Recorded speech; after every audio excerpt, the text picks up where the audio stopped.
Good morning, warriors. This is your boy Garrett J. White, master coach mentor, with a little wake up WOD, and a little my voice is totally fucked. Coming at you from CrossFit Ethos in Ladera Ranch, California. And man, before I get into today's wake up WOD, I'm not even gonna yell at you because I can't. And that is this. Get your ass over to the iTunes or Google Play Store, download the Wake Up Warrior app. You know, why would you want it? You got 100% of the content, 100% of the time from the palm of your hand on demand. M3 radio, Wake Up TV, daily download, our daily WOD, and as well as Wake Up Warrior Woman Radio that just launched here a couple weeks ago. On demand when you need it to learn how to be more, do more, and suck less. So today's message is an important one. Could possibly be one of the most important messages I've ever shared in the Wake Up WOD after doing 150 of these. And that simply comes down to this. Some days, the best you can deliver is just to fucking survive. But how survival is better than fucking stopping. So sit back and relax and welcome to today's Wake Up WOD.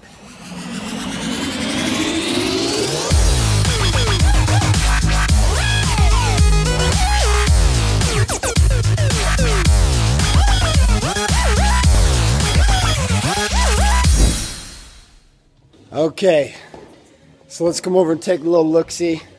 Warm up, 4 meter run, couch stretch, pigeon stretch, primal squat, 10 Spider-Mans, 10 scorpion kicks. Ultimately getting our backs and body warmed up and ready to go. Then we jumped into our skill set for the day. 15 therapy squats and then back squat with 3-second pause at the bottom, 5 by 1. No more than 80% of your 1 rep max. I wasn't even close to that today. Damn, my belt, nerves are jacked, and back itself just wasn't feeling it. So, and I'll also give you why it has everything to do with today's message. So here we go. Let me give you a little demo though on the sets and how they went down at 225.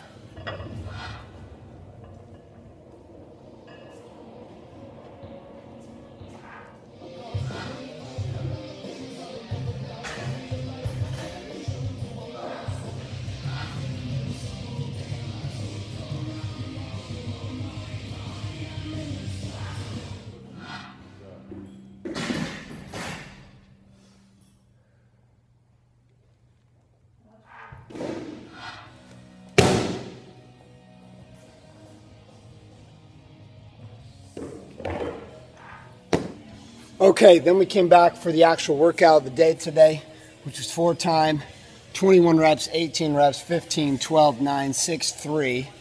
And we were doing 3 reps at GHD sit-ups, GHD back extension, and twisting ball slams at 40 pounds.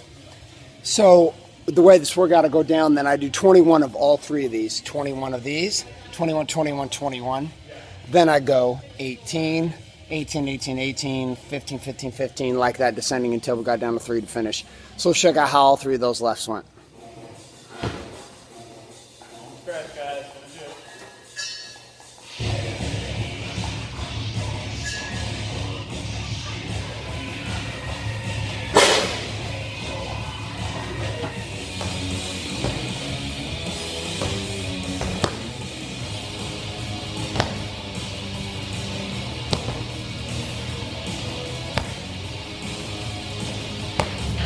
This entire video series here is set up to teach you what I call the warrior's way. And what is this? Well, it's a process of going from feeling alone to being a leader.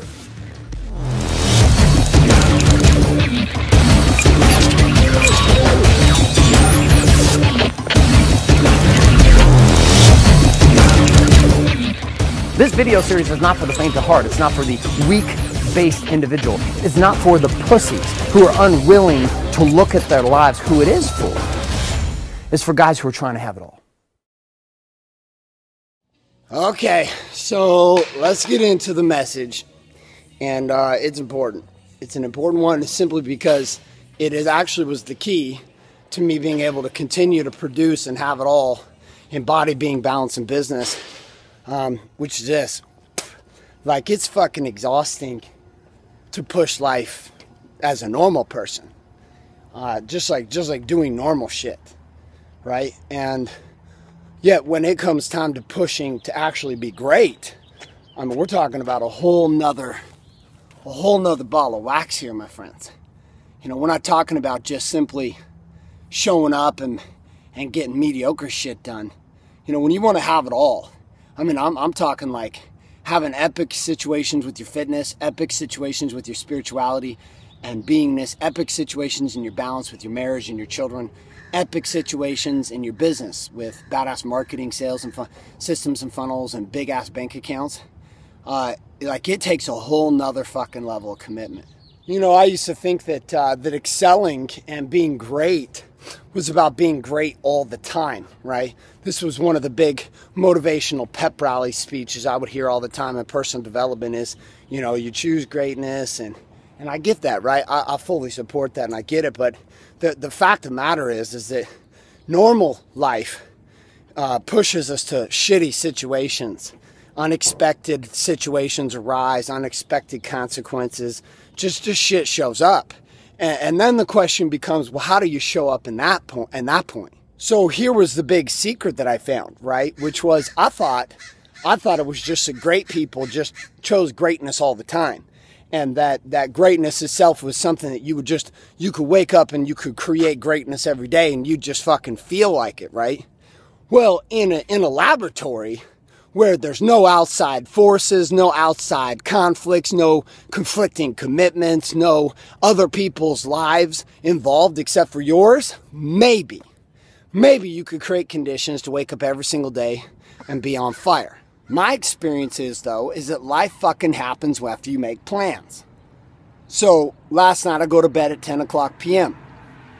I've been leading workshops and events for the last 5 days. My voice is smoked. I'm fucking exhausted. Still investing in my family, and my wife, and my kids, and my meditation, my spirituality, and pursuing my fitness, and Ironman, and CrossFit, etc. So I went to bed. I was tired, and I hit the bed at 10 o'clock. And then, you know, the plan seemed pretty clear to me. Go to bed at 10, wake up at 5, get a good 7 hours sleep, and then get into it because I got a lot of shit to get done today. And then, of course, life happened. And life happened in the form of 11:30. My 3-year-old comes downstairs, needing a drink of water, needing to go potty, jumping into bed, nunchuck kicking me in the side for the next hour. I can't sleep. She's asleep, of course, because she's 3 and she's just nunchucking me.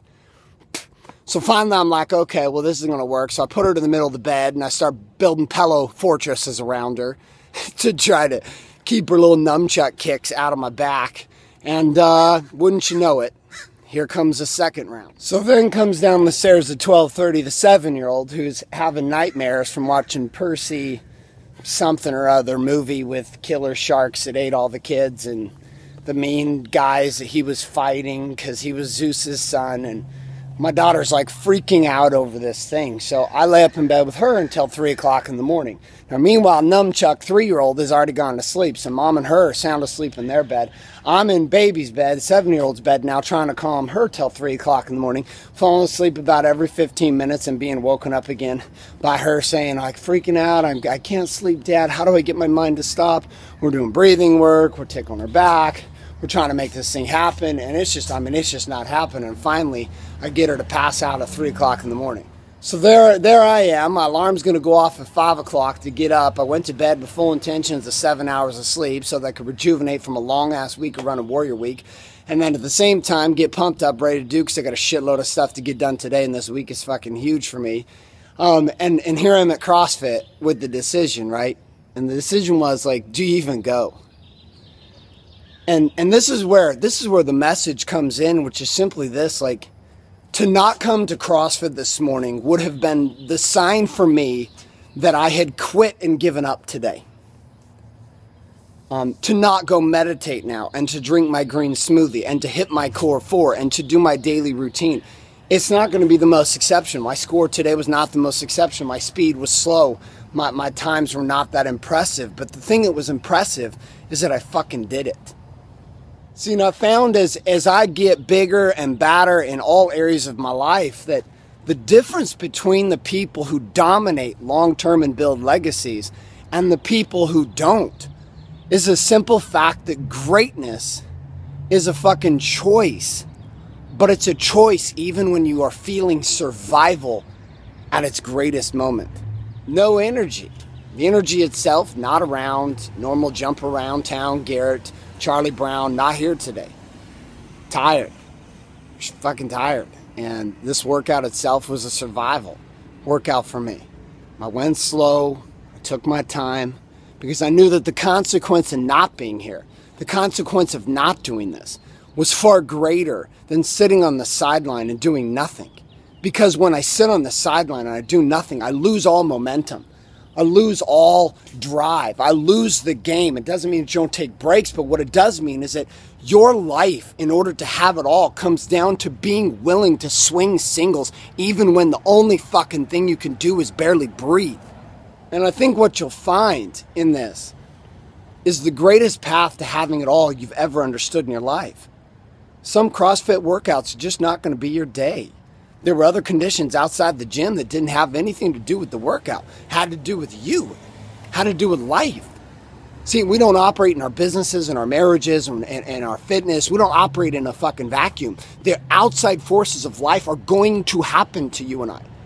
And the question is, when those outside forces happen, do we derail ourselves to having ultimately the things that we want in life simply because it would be easier to just make up a fucking story that says, I'm not going to come do this today. I can't do it. I'm too tired. There's not enough energy in me. I can't do it. And you know what? The 2-mile walk is better than the 2-hour sit your ass on the couch. The 3-minute meditation is better than no meditation. The conversation of at least an embrace and telling your spouse where you're at, even if you're furious, is better than no communication. The sitting down with your children and doing the very best that you can, even though you can't stay present, is better than no attempt at all. Some people say, well, if you're not going to go big, then go home. Well, I'm here to tell you right now that everybody who believes in that philosophy of go big or go home every single fucking day, that those individuals burn out, blow up, and die, typically because of overdose on drugs and alcohol and sedation. Because you can't live as a human being fucking going big every single day. What you can live on is just being willing to get up every single day and do something. So as you go forward today, I hope this Wake Up WOD message inspires you and it serves you. I know it's coming at you with a little lower tonality and a little less yelling, and maybe for some of you actually like this better. For me, this is where I go every couple weeks. Just get to a place where I'm just tired. And when I'm tired, I'm not going to fucking bullshit you and hype it up. I'm just tired. And in those days, I'm still going to show up and I'm still going to do the work. Because consistency in my life is the key to my creation of having it all. And I know it's the key for you too. So as you go forward from today's message, remember the power, my brother and sisters, comes down to the simple formula of authenticity. Be real, get raw, and stay relevant with a ruthless commitment to creating big ass results today.